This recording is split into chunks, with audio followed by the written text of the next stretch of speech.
Et on s'arrête sur 2 points avec vous, Florent Redeau. Bonjour. Bonjour, Vous étiez Julien. il y a quelques jours encore à Mayotte pour France 24. Le Premier ministre veut reconstruire l'île en 2 ans. Est-ce réaliste? Oui, bah alors ça fait d'ailleurs écho à une phrase qu'Emmanuel Macron avait prononcée lorsqu'il était sur place. Lorsque nous y étions, nous avons été capables de rebâtir Notre-Dame en 5 ans. Ce serait un drame de ne pas arriver à reconstruire Mayotte.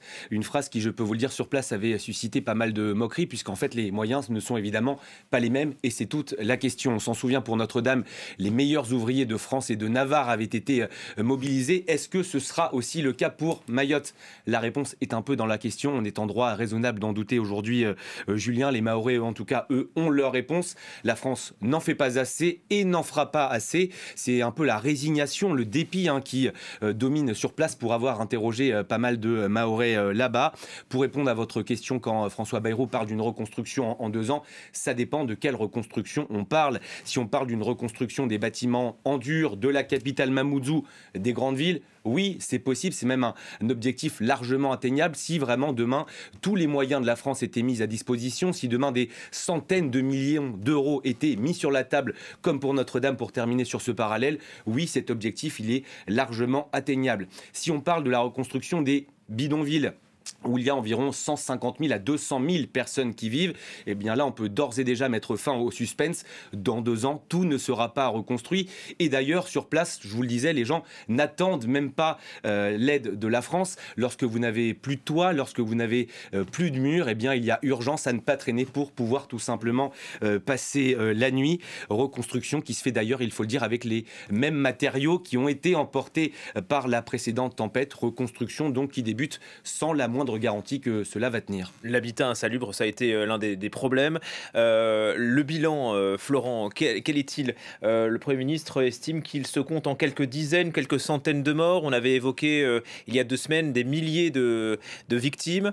Pourquoi est-ce que c'est aussi difficile de l'établir 2 semaines après? Une chose est sûre, vous avez raison de poser la question, parce que c'est un vrai sujet à Mayotte. On a été plusieurs fois interpellé avec Achraf Habib qui m'accompagnait sur ce sujet bien précis. En fait, la situation, c'est la suivante.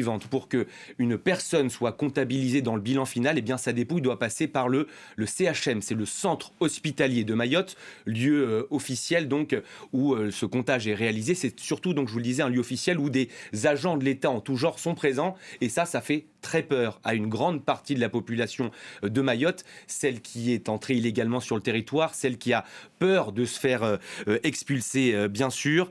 Impossible d'avoir des chiffres précis, mais je vous le disais, sur les 500 000, sur le demi-million de personnes qui habiteraient Mayotte, environ 150 000 seraient entrées clandestinement sur le territoire. Ces populations, elles vivent bien souvent, et on le découvre sur ces images, dans des bidonvilles, à flanc de colline, loin des regards, et c'est une population qui se tient le plus loin possible de tout ce qui est administration et État, par peur évidemment d'être expulsé. Et puis il y a un aspect qu'on n'a pas encore abordé, qui est un aspect crucial là-bas. À Mayotte, 95% de la population est d'obédience musulmane, et dans la tradition musulmane, les défunts sont enterrés dans les 24 heures.